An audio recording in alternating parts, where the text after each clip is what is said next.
Hello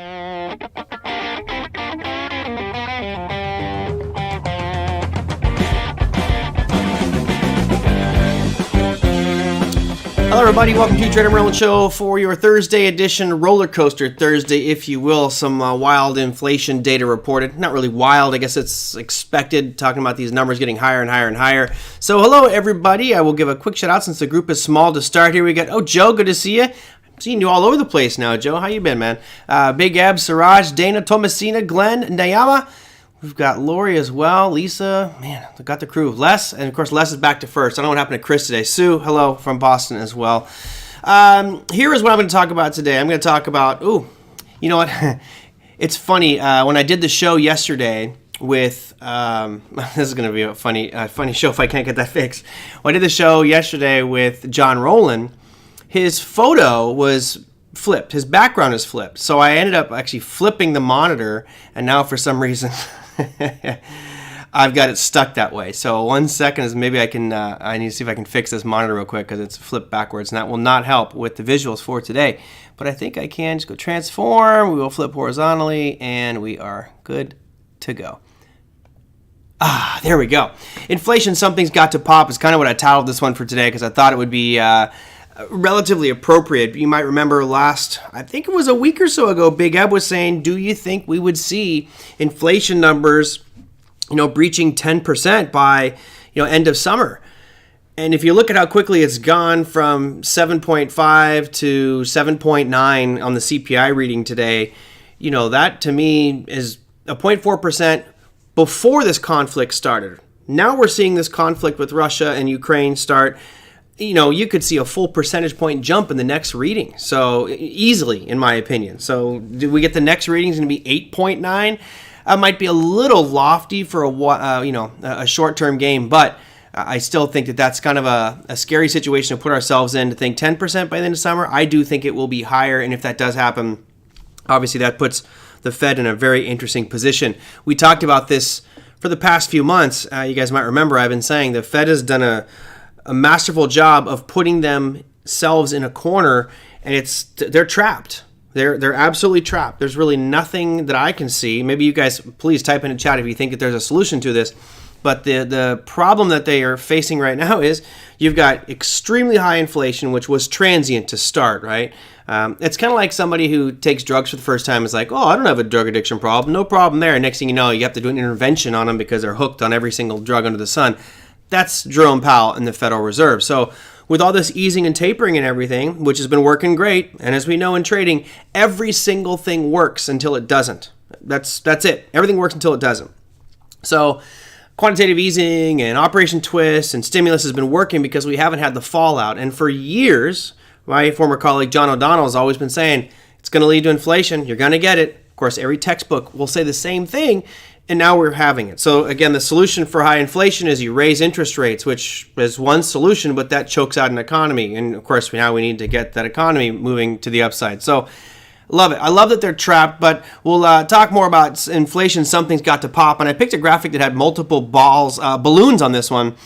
Because are we talking the bond market bubble, the housing market bubble, the equity market bubble? I think the crypto bubble has already popped. I think it's about to reinflate here, but everything is going to have its day in the sun. And right now, it looks like it's not going to be the equity market. So let me start with the top 7 and some economic announcements.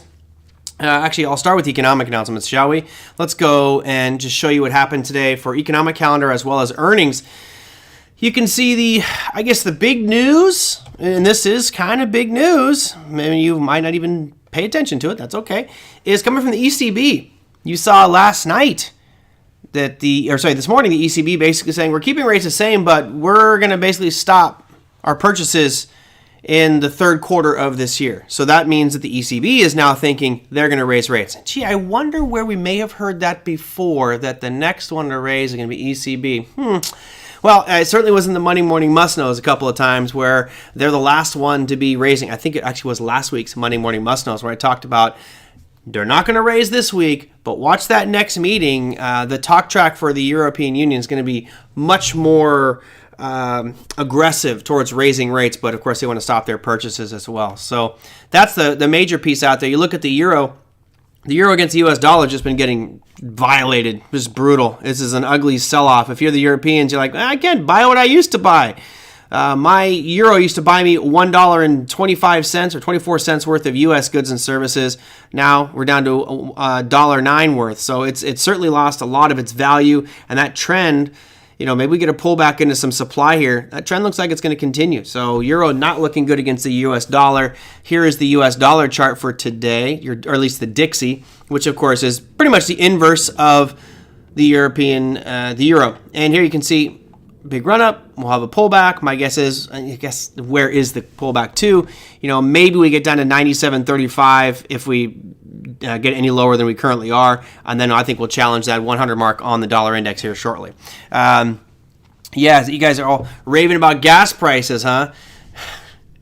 Who was it that was making fun of me yesterday for plugging bikes with John Rowland? I didn't plug bikes. I was making fun of John Rowland because I'm sure he doesn't ride a bicycle. Get him an e-bike. But hey, you know what? Maybe I should really consider doing an e-bike business given all these gas prices. Ride your bike to work, charge it up at the office. You're good to go. Was gas in that inflation rate? Yes. So I don't have the report in front of me, but you pull it apart. Of course, you have food and energy can be stripped out of that. That goes to core CPI, and that is right here. Let me bring up the core CPI. So CPI numbers include food and energy, which I think they anticipated that getting higher. When you take out food and energy, meaning gas, we actually saw a decrease over the previous month reading. My guess is the next month's reading is going to be significantly higher. I think you're going to get maybe a 1% increase in CPI for the month of March, but we'll have to wait until April to get that number out. It's not looking very good, that's for sure. Let's see, what else did I saw some other questions roll through here. Let me make sure I get to those. Big Eps is probably 12% at some point this year. Scary to think that, right? But I agree. I think you're going to see double-digit inflation this year. What other question I have in there? The Great Reset. Yes, own nothing, be happy. I didn't check out Rivian.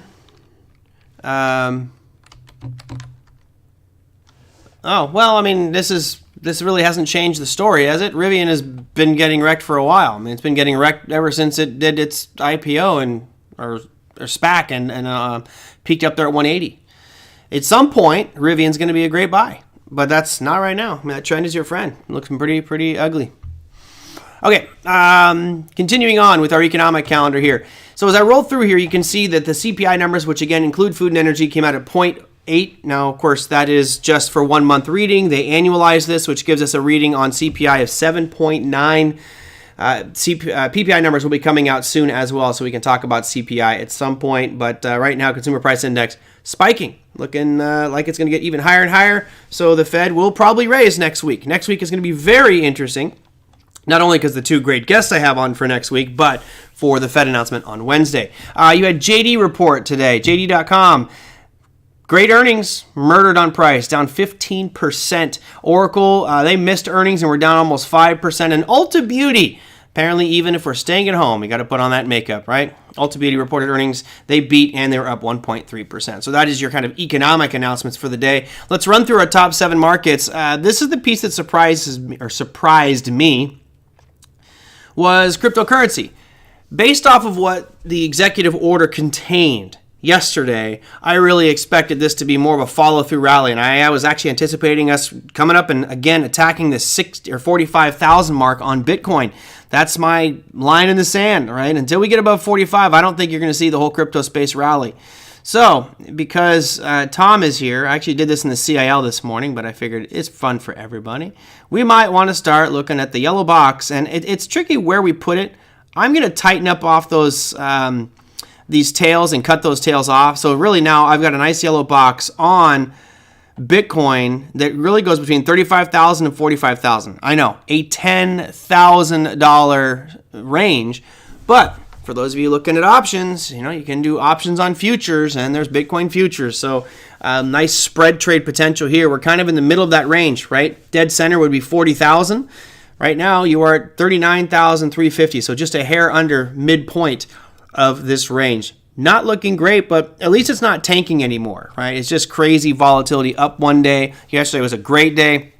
Today we see it down 6% for Bitcoin, right now at 39,350. And of course, the vast majority of cryptocurrencies followed suit.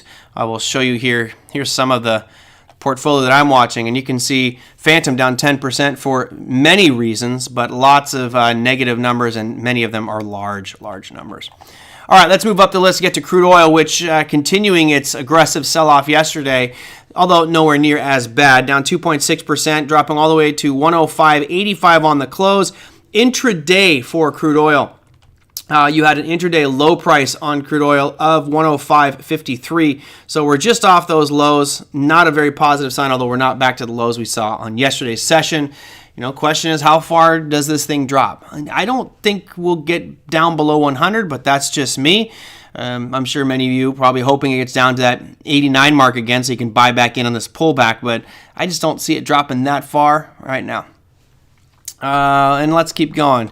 Oh, yeah, that euro is ugly, Northside. Real ugly. It's kind of funny. I'm digressing here, and thank you for the curveball. I feel like squirrel. I'll just switch topics real quick. Many of you know I lived in Italy for a while, and I did not understand. And mind you, I'd been trading for years, and I still did not. This is 97, 98, 99, 2000. I went over to Italy in 2001. And even up to 2001, I really didn't appreciate or understand the full impact of the purchasing power of a currency.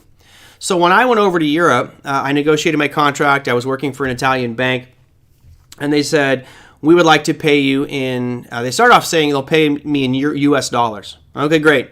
And then about a month in, they said, it's actually easier if we pay you in euros. So let me show you this chart of when I signed my contract, because you're going to just be like, damn, Merlin, you talk about nailing it. We got to go way back here. Going way back. It's this depressing scrolling back. Tells me how long ago I was living over in Europe. Goodness. Long time ago. So in 2001 is when I went over. I went over like in March. You can see down here, it was like April. It was 0.86. So you can see where my cursor is.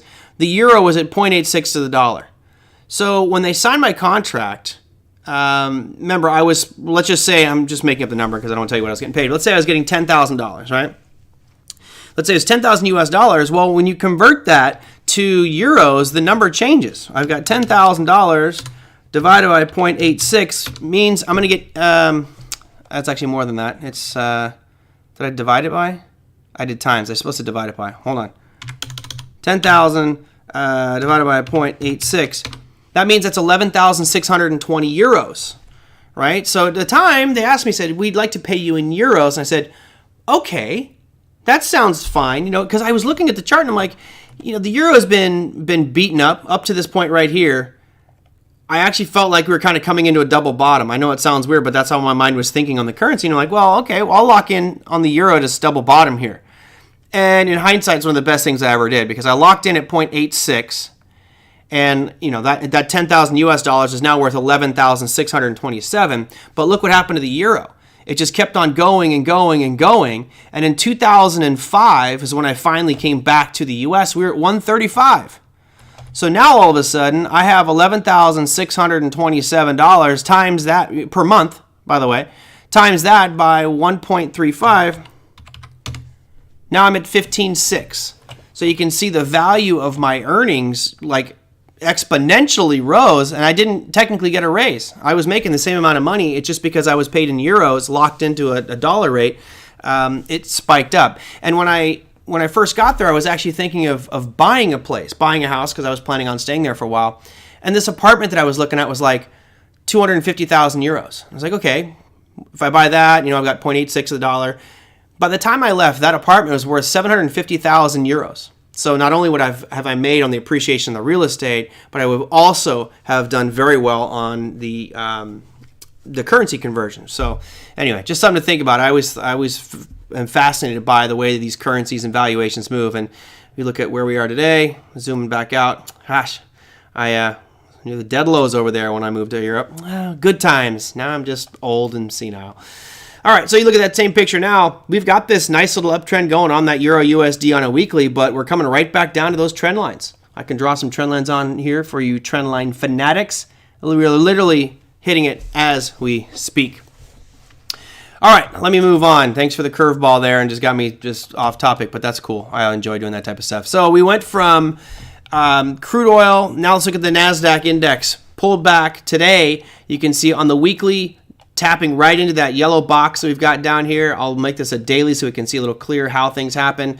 A little bit of shocking move for me, honestly. I did not expect to see it kind of move up as it did on the new session, but the way we reacted to the inflation numbers was really surprising. I did not expect it to have a rally at all. I mean, granted, we were down 1.18% right now. You don't understand why CL1 is dropping? It's dropping because it spikes so much. And of course, if people feel that there is relief coming, that Russia might be backing off a little bit, and maybe the price is accelerated too much, it's going to have a pullback. I don't think that it's done moving. But north side, there's nothing. There's literally nothing in the world that will go up permanently straight up. And you look at that price chart of crude oil, it went straight up. So it's going to have a big move up, has a pullback. Now the question is, where does this pullback stop? Right? Does it come back down to 100, which is kind of what I would expect it to do, that round number psychology, and then all of a sudden, it breaks to new highs. But everything is like stair steps. The whole 3 steps forward, 2 steps back type of approach. Well, 3 steps forward, 2 steps back would be a weak trend. 3 steps forward, 1 step back would be a strong trend. So that's really all this is. It's just looking at the pullback in an impulse move. So you have an impulse, a corrective phase. Now we're just hoping to identify when that next impulse move comes. But that's why it's selling off. It's just overdone. No big deal. For the Nasdaq, though, you have an inflation number that's the highest we've seen in decades. I mean, it is a long time since we've had a 7.9% CPI print.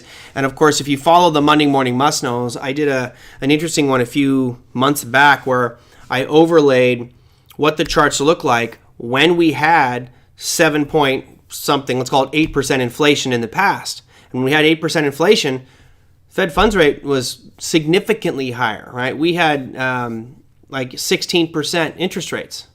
That's what we had back then in the 80s.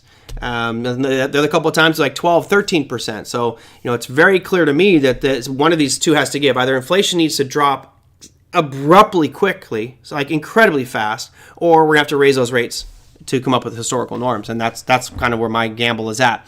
So your Nasdaq, I was surprised it kind of shrugged it off. It was down early on. Here's your 5-minute chart of the, I'll do a 15-minute chart. So you can see when that announcement came out, boom, started to rock up. We were actually selling off in the after hours, but it responded fairly nicely to that CPI number. Maybe it's because it was in line with expectations, but a little bit bummed to see that initial drop. And then let's get off of UTC. I don't know why it always puts me on UTC. There we go. You got that initial drop when the market's open, and then bottom, stabilize, and earn back a lot of the losses on the day. Singy says, where's the best place to learn how to trade for a beginner? Not YouTube.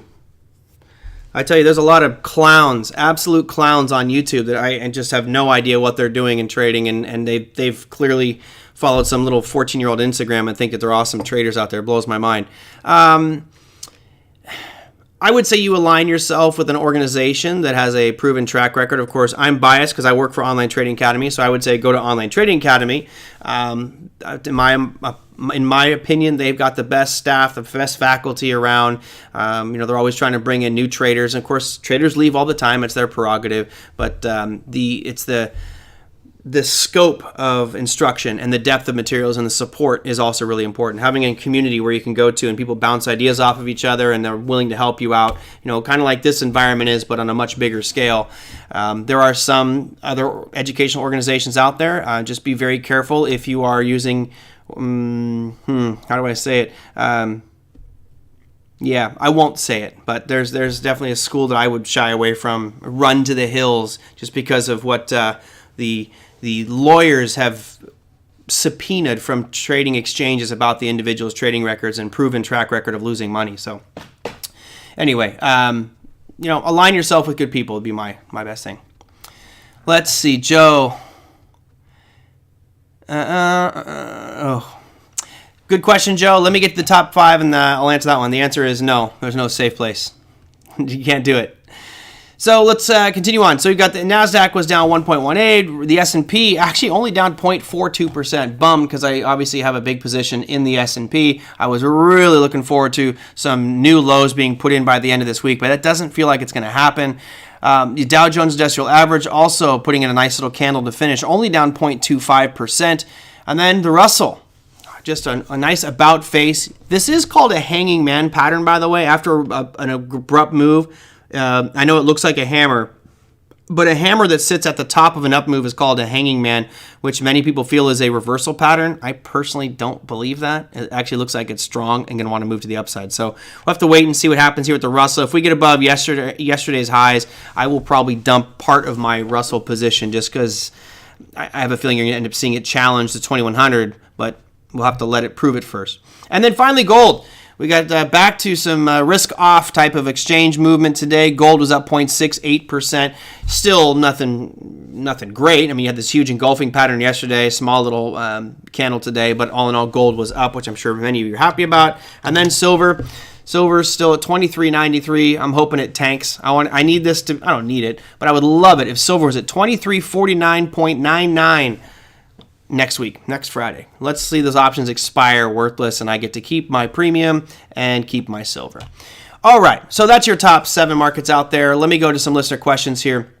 Joe Frank says, when trading futures, can you safely set and forget as long as you close your position on Fridays? For example, with crude oil forward month contract. So as long as you're not carrying over the weekend, it's safer, right? There is no, 100% safe place to be. If you look at the futures markets, there's a small, a couple small windows where they close, and you get that rollover. Let me go here to a 5-minute and show you that chart. So you look at what happened out there in the futures market. Generally, when it rolls over, you don't get big gaps. You get small little gaps on the rollover period. I'm trying to see if I can find one that gives us a nice gap. There really usually is not. The biggest gap you're going to have is between Friday and Sunday when markets open back up. But usually on that half hour that they're closed and kind of doing a rollover, you're not going to get it. So yeah, I would say you're safe with set and forget orders as long as you don't take them into the weekend. When you take something over the weekend, that's when all hell can break loose. And we've had a couple viewers, Kevin I think was one of those that had just very odd things happen to him in his account because of just the volatility that's in the marketplace right now. So yes, set and forget orders, stop orders will work. If you're using stop orders to protect yourself, remember that just because you put a stop order doesn't mean you're going to get filled. It depends on what type of order. If you use a stop limit, it might gap over your price and not execute you and get you out, which is why for me personally, I always use stop markets. Now, in the futures market, as long as there is liquidity, right, something that trades a lot, then you'll probably do fine. But if it's something that doesn't trade very much, live cattle or rough lumber, you could get gaps. So for example, let's take a peek at rough lumber real quick. Here's lumber, or random length lumber. I always call it rough lumber. Here's your 5-minute chart. Can you see the problem that I'm addressing? You see these weird gaps? Right? This is a fairly illiquid contract, and you've got some lock limits going on in here. You can get burned quickly on something that's illiquid like lumber. If you look at something like corn, it's way better.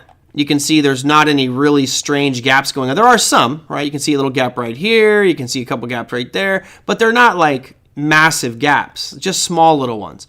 Look at something like natural gas, right? Natural gas in the wee hours may have small little gaps like you see here, but normally it's pretty clean. What else might be weird? Here's ZS, talking soybeans. You don't see any really crazy gaps there either. So always check your charts. Here's wheat.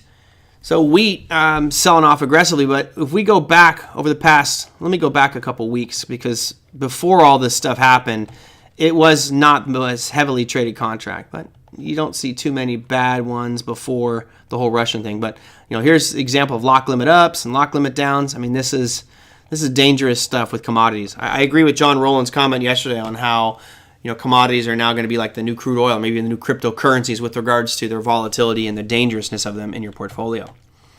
Let's see. Yeah, there you go. Thanks, Jerry. Merlin show or OTA, pick a course. Yep. The only issue is a lot of people say the OTA is too expensive, and I get that. But my attitude has always been you get what you pay for. Where is it safe to put your cash when inflation is so high? Please don't say crypto. Well, crypto. No. Look, the one thing you could do is you could put it in stable coins, park it in an account, and be earning 10 to 12% interest on your cash. So that would lead to crypto. Other than that, what's a safe thing to do? I wouldn't call it safe, but you could use floating rate bonds or your tips and things like that if you felt that the rates were going to increase significantly. Now, the good news is next Thursday, Bill Addis is going to be on the program. Coming on after that Wednesday Fed announcement, we'll talk about the recent moves from the Fed that literally would happen the day before. We'll also talk about some of these floating rate products because that might be the better place to go as opposed to a normal bond. You want to go with something with a floating rate because the forecast is pretty clear. Rates will be rising for pretty much any bond instrument at this point. Other than that, what's safe? You can go through typical sector rotation models, and sector rotation models will tell you things like utilities or consumer staples, toothpaste and toilet paper, tend to hold up pretty well during bearish markets or when things sell off. Now, my opinion is this. You could take, let me see if I can bring this up for you. Let's go out here, and I'm going to go to stockcharts.com. And I'm going to do a perf chart for you. I wish I could log in and just save this thing, but I haven't done it. Let's go. I'm going to do a whole bunch of sectors, right? So here's financials, industrials, utilities, healthcare. Let's see, XLK. Let's go XLP. Let's go. So I got consumer staples, industrials, utilities, healthcare. And XL. How about energy? XLE. So here are a variety of different ETFs that represent market segments. Okay, and your question is a great one. It really is. It's where do I put my money to protect myself? Right? Where do I park my cash? Well, again, when the markets drop, it's my belief that if the markets drop, they're all going to drop. Right? So let's go back. I don't know what year I'm going into. I don't know what year this is. This is 2003. So let's go to when the markets crashed, right? Boom. I love it. Good example, Merlin. Thank you for bringing this up. Here is the market crash of 2008, going into 2009. So you can see this starts 2007 on the left-hand side and then works our way down on the right-hand side. We're over at 2009. So when those markets, proverbial the poo hit the fan, they all died. Energy was the best performer for a while, but they all cratered. And utilities, which is in green, which is this line right here, XLU, that is supposed to hold up the best. Well, did it? Let's go to the market bottom in 2009. It didn't. It was still down 30%. So my argument is, if you follow these sector rotation models when the markets are tanking, and you're like, oh, well, I'll be safe in industrial or consumer staples and in utilities because that performs well. Well, yeah, it performed better than financials. It performed better than discretionary, but it was still down. So why not, either stay in cash or maybe buy some inverse ETFs? If you felt like this market was rolling over, and I know some of you still don't feel like we're going down, then that's totally fine. I no problem if someone disagrees with me. But if you look at this this market right now, at what point do you tell yourself? Let's go to the Dow. At what point do you tell yourself that this market is now officially in a bear market? Right? We all have to have some line in the sand where you say enough. The up move is done, and at that point you can either keep buying, which would be stupid because obviously the market, if it is in a downtrend, is going to make lower lows. But then it's like, how do you capitalize on it? If it were me, I would probably be out there selling puts. If you wanted to own this market lower, sell some puts, collect some premium. So even if markets drop, you can earn some income. If you think it's going to keep on going, well, you could be aggressive and sell calls, but I wouldn't sell naked calls ever personally, only covered calls. Maybe you just decide that you're going to go with those inverse ETFs that are 1-to-1, like I mentioned. I wouldn't do the doubles or triples, but there's a lot of ways to capitalize on it, but there is no safe place to park your money. Personally, there's no safe place. Now, if some of these crypto exchanges actually get FDIC insurance, now all of a sudden that discussion changes. And now, I can get 8 to 10% by being in cash and be safe. That's where I would put it without question. Let's see. Stay away from anything, Sam. Yeah, thanks, Batista. Tom says, we got a cure for inflation today in the mail. The credit card we pay off every month raised our credit limit. Oh, that's great. There you go. Yeah, I'm surprised we're not getting little signs at the gas station. I did to a funny Twitter post where it said loans available at the gas station on the bottom of the sign, because it's just now you're over $100 a tank. I remember when the days when I was paying $60 a tank. Now I'm at $100. All right, well, I've been running back to these questions. Let's go to Northside. Totally agree. Yeah, exactly. PGX. Well, I mean, if you're parking it in there, that thing's been kind of tanking. Not looking so good. My contrary account looks more like a long account these days. Longs look contrary now. Well, again, and Big Ab and on everybody here, the key is be ready to say, I'm wrong, I'm out, and I'll move on to a different market direction. Remember, over the course of history, markets go up way more than they go down. They're built to go up. They go up long. The bull runs are much longer than the bear ones. That is a fact. However, bear markets are much more aggressive. When they sell off, I mean, it is like everybody running for the exits. The lemmings off the cliff. Stand down there at the bottom of the cliff with a net and hopefully catch yourself some dinner. Don't jump with the lemmings.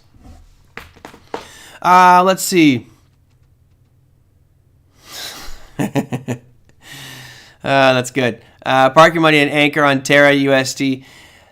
So, Singy is right to an extent. We talk about this in the CIL. You can buy UST. You can buy that on something like Coinbase. Problem is, it's a teaser rate, because here's the truth about what would happen right there. If you bought UST on Coinbase, right? UST is a stable coin. So it's $1 for $1. So let me go here to Coinbase real quick. Oh, I can't use that screen. Go to this one. So here's Coinbase. And I actually have some UST because I was using it as an example today. So there's some Terra UST, right? And you're like, okay, great. I'll take $10,000. I'll buy $10,000 worth of UST. I'll move that over into Anchor Protocol, and now I'm going to earn 19.4% on my $10,000. And it sounds great, but it's not going to happen. If you're wondering what I'm talking about, here, let me just show you.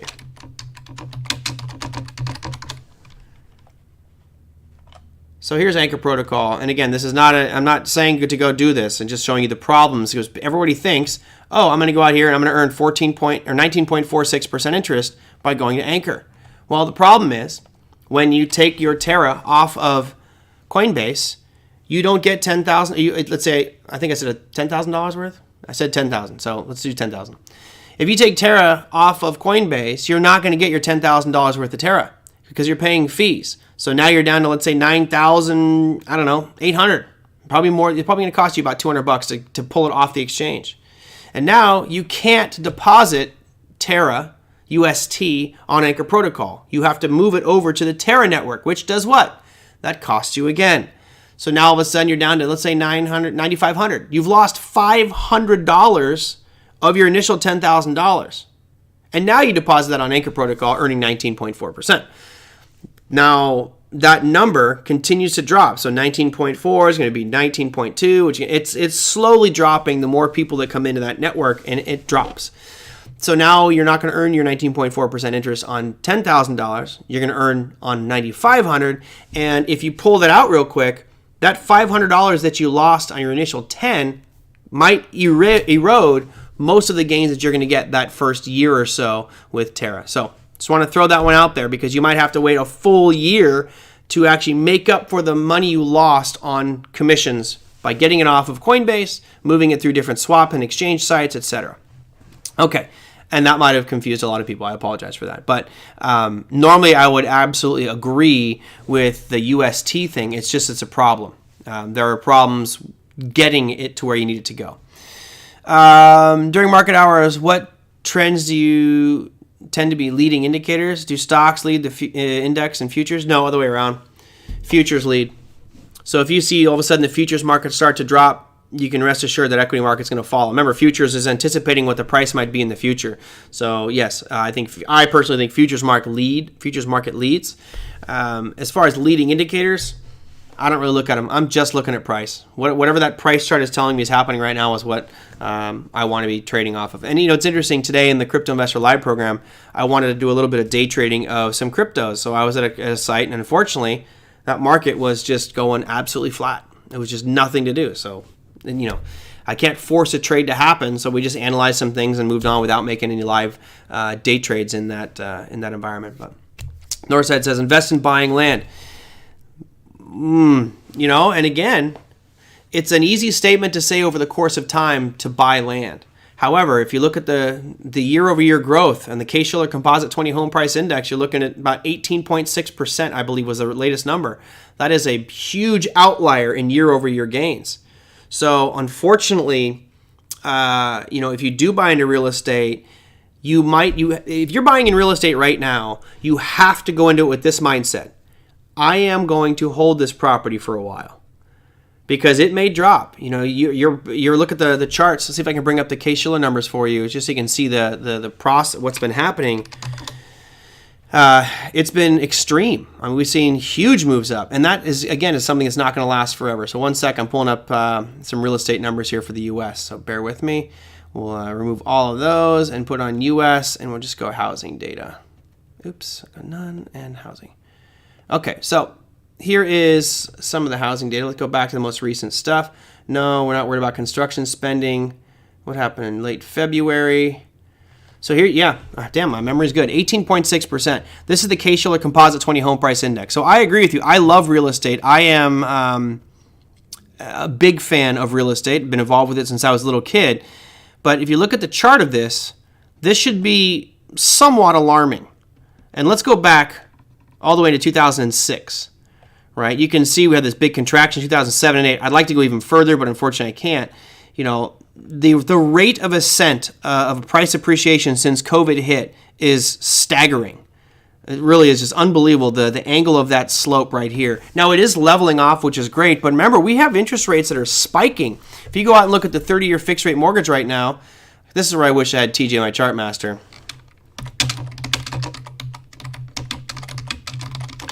30-year rate chart. Here's the 30-year fixed-rate mortgage chart according to the Federal Reserve. See that hook right there? That's people going, oh crap, this money's no longer cheap. I'm getting it while I can. So this could create a real quick surge, and we end up getting, and some of you who are realtors here might have seen this. If you are a realtor right now, let me know if you've seen this. Are you seeing bidding wars going on for properties right now and ridiculous prices? Anybody here a realtor? Can you verify that one for me? I've talked to a few people in the real estate space, and they're like, unless you're coming in all cash, you're probably not going to get it anyway, because the all cash people are just gobbling everything up. To me, I think what you're going to get out of this is you're going to get another, let's say 6 months to a year of really accelerated housing prices, because people are trying to get cheap money. Back in 2021, you could get a 30-year fixed rate mortgage for 2.6. Are you kidding me? You move forward 1 year, all of a sudden you're at 3.5, and now we're just about to break 4. So the acceleration is going to start to price people out of these markets. It's going to also cause people to be sellers. I'll be honest, I'm sitting here looking at my place going, you know what? I should just sell this place right now and then buy it back when somebody loses. So what'll happen is you get people, hold on, I got to get rid of these no-call Mokan who's spamming me with X-rated stuff. We don't want to have that on here. Get out of here, Mokal. Tell your buddies to quit spamming my site. My fear is this. If you guys remember what happened in 2007, what it was very low rates. You could basically go in there with a liar loan, meaning I don't have a job. I'm just going to tell you I have a job and tell you how much money I make. I don't have to show you that stuff. And I would get a loan. And I'd buy a property. And the property values were soaring. So next thing you know, I can use that as collateral to get another loan and another loan and another loan. And they were ladder loaning and leveraging. So next thing you know, some stripper from Las Vegas is all of a sudden owning 13 homes, but doesn't really have any money. So if those things drop and she can't make one payment, the domino effect is massive, and that's what we saw happen back in 2008. Let me see if I can go back to that one. That's what we saw back here, which is why all of a sudden, massive slide, liquidation. And we could see something similar if people aren't responsible. So first off, you should never buy a home that you can't afford. Always run the numbers and make sure that when you do buy a home, you say, I'm going to own this for a while, because what if it goes from 1.5 million and drops all the way to 500,000? Could that happen? Yeah. The poor people that had this house before me, they took out a huge loan. They were trying to do all kinds of remodeling and renovation, tore the house down and rebuilt it. They went way beyond their means and they went into foreclosure. And I feel bad. I didn't do anything. I was just the smart one that had cash. So I was like, I'll buy it. There you go. At some point, I think that's going to happen again. I think you're going to get to a point where property values have moved up too much, and a lot of people who are excited to buy into this are going to jump on a loan. Let's say they get a 4.5% loan, they buy themselves $1 million home, and next thing you know, recession hits, markets start to slide, and they lose their jobs. And all of a sudden now we go back through the process all over again. It will never end. It is always going to be this ebb and flow of prices and behavior in markets, right? Yeah, The Big Short, absolutely. Great movie. God, that movie really made me have a distrust, even more so for the financial world. It was for the credit rating agencies. What a just a horrible, horrible thing. Anyway, I could go on and on and on. I wouldn't buy in New Jersey. No remote employee tell themselves I want to. Yeah, I wouldn't move to New Jersey either. Not even it's not Oconomowoc. Well, there's a cool little, I've been to a couple really cool spots in Jersey, but for the most part, forget about it. Yeah, no, it will suck. I said this today. I forget. I've talked in so many different locations recently, but part of it is I have to look at what I do, and we have to look at what we do and say, my job is to be a market timer and find ways to grow my net worth. And unfortunately, in that process, while you're capitalizing on something, it's going to be at the misery of somebody else. And that has nothing to do with you or me.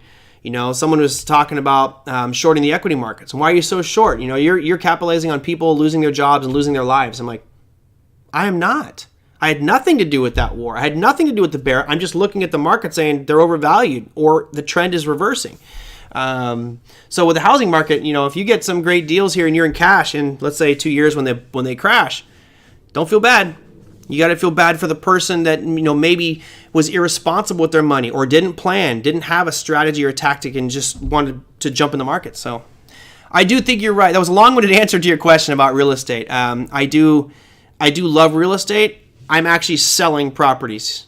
So I'm going to be selling some land up in Northern California. I'm probably going to sell my last piece of land, and then I'll be down to one primary residence, and I may actually sell this one as well. Just because I would love to sell this place. Let's say I sell my house for, $1.5 million, and then buy back in at $900,000 when the person before me goes in, or that bought it from me, goes into foreclosure. Love it. One of my favorite lines, Drew? I don't know if you guys have seen it. There's a great line from Super Troopers where the cops pull over these two kids, and there's a cop at the driver's side window, and there's a cop at the passenger side window, and the cop at the passenger side, his name is Rabbit.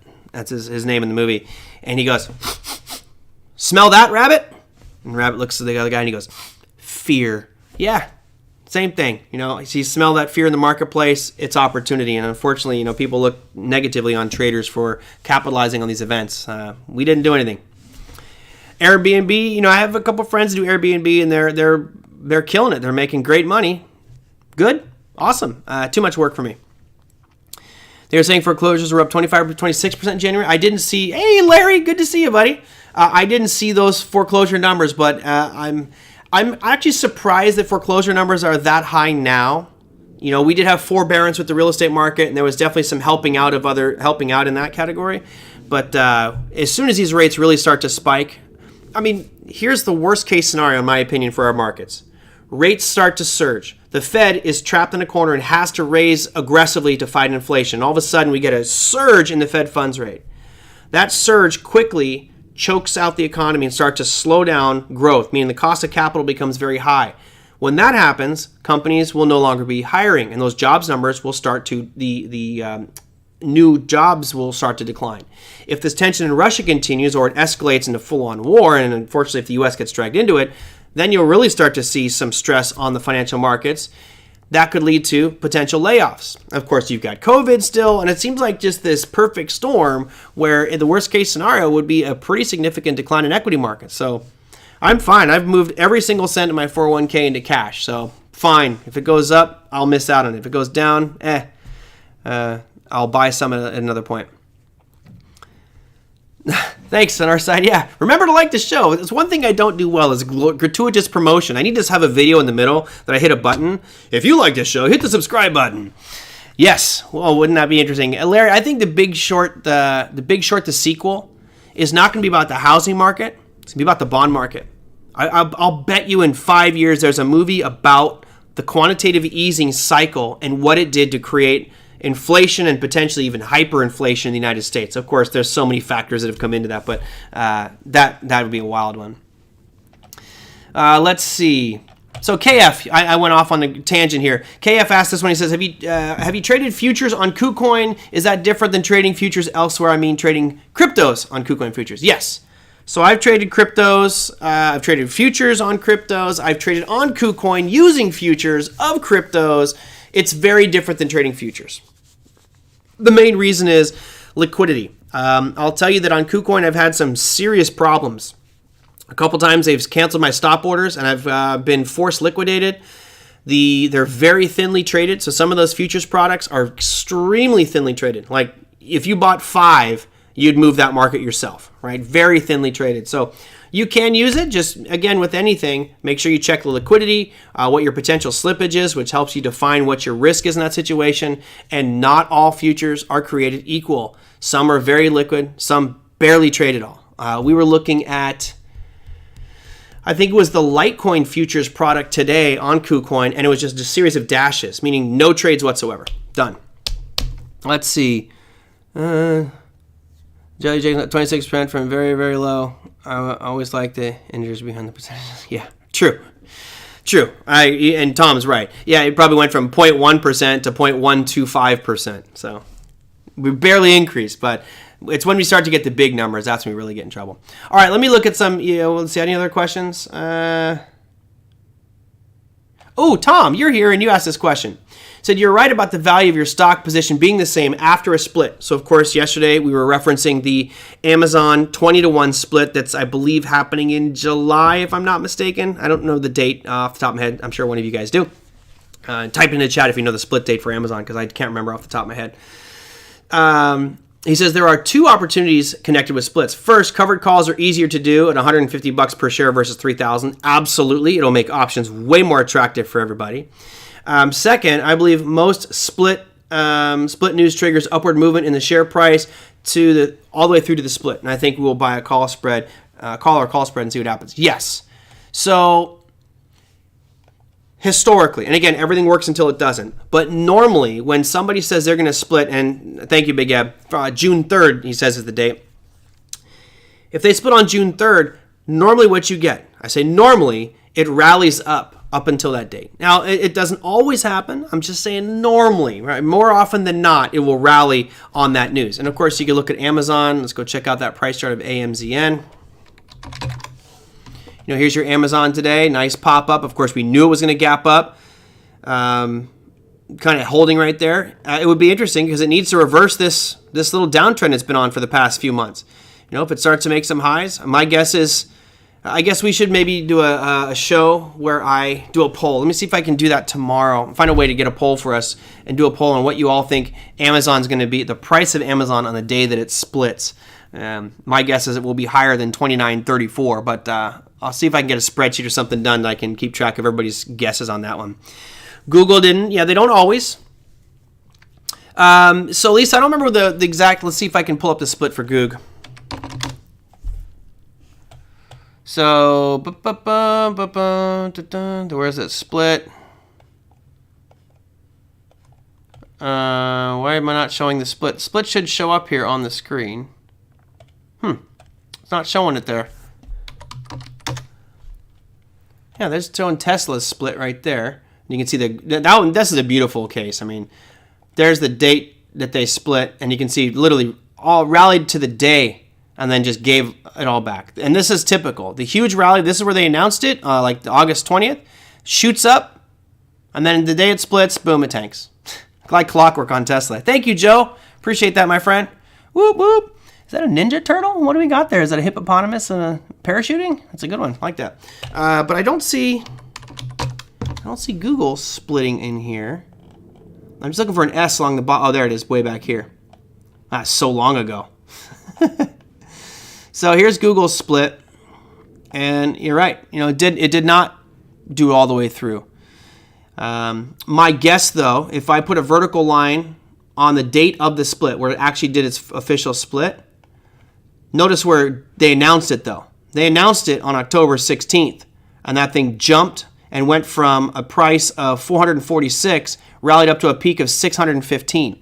So while it did split, it did rally aggressively, it sold off a little bit before its split date. So in general, you're going to see it rally. I'm trying to think of other famous things that have split. If you guys got them, throw them out there. I can pull up the chart and we can look at them. But typically, you're going to get the run. So I agree with you, Tom. I think it'll do good for a couple reasons. After this split, you're probably going to get more trading activity on it because the price is going to be lower. Before the split, I think you're going to see a run on it. So do you go out and buy calls on this position right now? Kind of a strange point to be buying calls, in my opinion, just because the market looks weak. But hey, if you're in the camp and you think that Amazon's going to keep on running, then go for it. All right. When did Apple do theirs? Was that about the same time? I think that was right around the same time as there it is, as Tesla. So here's Apple's split. I'll put a line on the day. It actually continued on, but you can see that the split announcement, big gap, huge rally. The day before that announcement, it was trading at 96. It peaked out at 137 and then fell from 137 after it split to 103. So, if history is any indicator, everybody, do you look at Amazon and say, buy Amazon now or buy some calls? And as we get close to the split date, look at going short. There you go. I'll wait for long calls after the splits. There you go. Safer that way. It's more of a gamble using going into that announcement, going into the split. To me, that's a bit of a gamble. But hey, history has worked so far, so why not keep it there? Anyway, good. I got your question out, Mike or Tom. I wanted to make sure I got that one done. All right, here's what we have for tomorrow. Certainly not as big of a day in the U.S. equity markets. It's actually much quieter around the world. We'll see how the markets react going into a weekend. Markets don't like these weekends. They've been kind of volatile, and Mondays have been, the last three have been pretty negative. My guess is you're going to see some nice sell-off tomorrow. You can see for the U.S., we have University of Michigan consumer sentiment and inflation expectations. Canada has capacity utilization rate and unemployment rate, expecting their unemployment rate to drop. And let's see, what else do I have there? Earnings? Nope. Do you know when is a good time to get out of the market? Tim, I love that question. I'm leaving that one in here for a while. And that's it. Earnings, I think tomorrow you've got the Buckle reporting earnings, so not that great. Notice I'll dump Amazon before the split date. Yeah, put it on your calendar. Honestly, how many of you have a trading calendar? You can go to Google, Gmail, and you just set up a calendar and set alerts for yourself. So if you know that June 3rd is going to be that split date, then set an announcement for June 1st and say, hey, check on Amazon. Either dump my calls, get on my long positions, or let's start planning out a short position here, or buying some puts as price is rallying because puts are cheaper. So, they should all have a calendar out there that you're using, whether that's, to put TraderMerlin on that show every day, on your calendar every day, just to fill it in for starters. But anyway. Cool. Well, if you guys have any questions, let me know. You can always put your comments down below the YouTube videos. Again, thank you those who have been doing that. I don't know if it's been helping with my search engine optimization, but any comments I think does actually help in the optimization that Google's algorithm is looking for. So comments, questions, put that down below the YouTube video. That way I can look at those and build content for the show for tomorrow or the next day, whatever it is. So thank you for those questions. If you want something more personal or need to send me anything, just go to TraderMerlin@gmail.com. That's where you can send stuff to, and I will get to you on that one. So that said, hope you guys have a fantastic Friday. Be careful out there. My bias tells me you're going to see a pretty negative day tomorrow, but you never know. So have your long gun ready, your short gun ready, and hopefully make the right trades as they come into your radar. I'll see you guys tomorrow. Take care.